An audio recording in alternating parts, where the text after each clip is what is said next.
कई बार तुम बहुत ज़्यादा दुखी हो जाते हो, कई बार तुम बहुत ज़्यादा परेशान हो जाते हो। तुम्हें पता है क्यों? तो आज मैं तुम्हें तुम्हारे दुख का और कई बार तुम्हारे परेशान हो जाने का कारण बताता हूँ।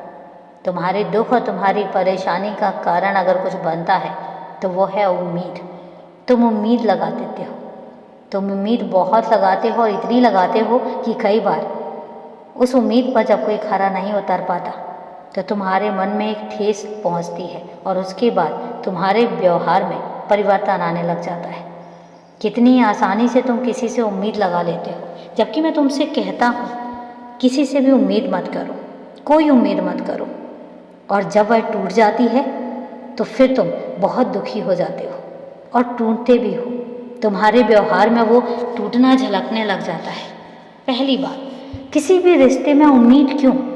ज़रूरी नहीं है ना कि तुम जिससे दूसरों का काम करते हो, जितनी शिद्दत से तुम दूसरों के कामों को करते हो, उतनी ही शिद्दत से कोई तुम्हारा भी काम करे। दूसरों की कद्र करते हो जितने प्यार से, जितने अपनेपन से, क्या ज़रूरी है कि उसी तरीके से दूसरे भी तुम्हारी कद्र करें? और कद्र करवाने की उम्मीद में तुम किसी की कद्र क्यों करोगे?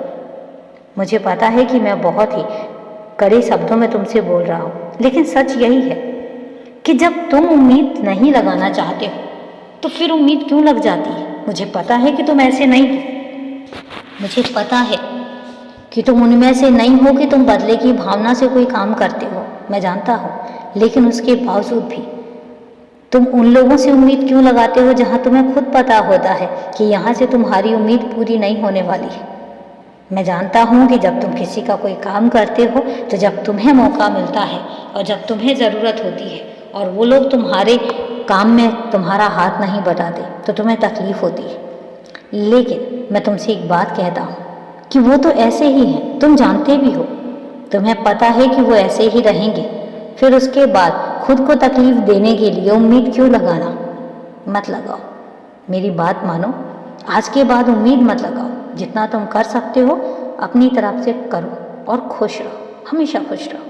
और अभी के लिए शुभ रात्रि मेरे।